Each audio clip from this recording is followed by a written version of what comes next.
పల్నాడు జిల్లా కారంపొడిలో దొంగతనం కేసును పోలీసులు ఛేదించారు.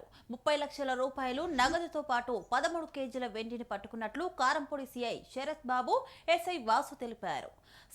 నర్సరావుపేట మాచర్ల రహదారిలోని నారమాలపాడు జరిగిన చోరీలో ఘటనా వివరాలను వెల్లడించారు. దుర్గిలోని బంగారు షాప్ యాజమాని వద్ద డబ్బులు తీసుకుని వస్తున్న 20 యువకులను బెదిరించి దొంగతనం చేసినట్లుగా షాప్ యాజమాని ఫిర్యాదు చేశారని పోలీసులు తెలిపారు.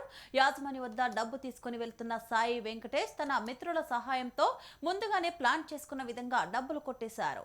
పోలీసులు తమదైన శైలిలో ప్రశ్నించగా చోరీని అంగీకరించారు.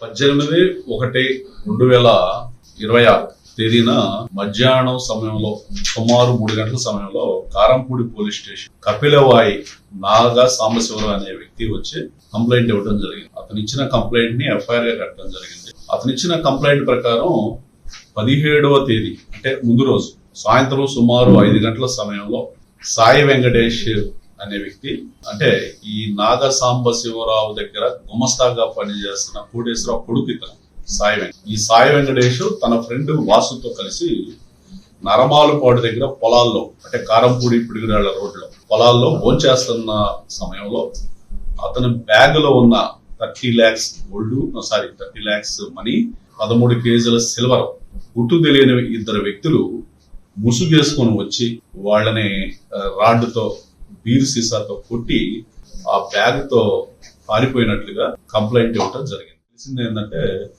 ఈ సాయి వెంకటేష్ కూడా ముద్దాయని, అతను వేరే శ్రీను అనే వ్యక్తితో నేరపూరితమైన ఒక కుట్ర పథకం ప్రకారం ఈ పని చేసినట్లుగా తెలిసింది. 17వ తేదీకి ముందు అంటే సుమారు ఒక 10 రోజుల ముందు ఈ శ్రీను అనే వ్యక్తి సాయి వెంకటేష్ ఇద్దరు పిడుగురాళ్ళ అవుట్స్కర్ట్స్ లో మాట్లాడుకుంటాం. ఈ సాయి వెంకటేష్ ఎప్పుడైనా గోల్డ్ కానీ మనీ కానీ సిల్వర్ కానీ తీసుకుని వెళ్ళేటప్పుడు సమాచారం ఇవ్వమని శ్రీనుకు చెప్పడం జరిగింది. అలాగే 17వ తేదీ కూడా శ్రీనుకి సాయి వెంకటేష్ ఇన్స్టాగ్రామ్ ద్వారా సమాచారం ఇవ్వడం జరిగింది.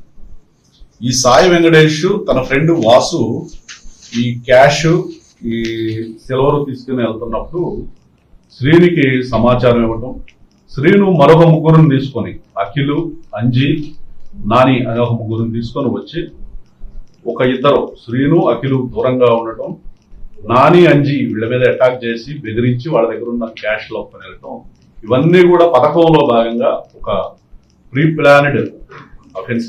ఇది రాబరీ కింద మేము కేసు కట్టడం జరిగింది. 30 లక్షల రూపాయల డబ్బులు, 13 కేజీల సిల్వర్, ఇంటాక్ట్ ప్రాపర్టీ మేము రికవరీ చేసాము. ముద్దాయిలు 5గురిని కూడా అరెస్ట్ చేయడం జరిగింది.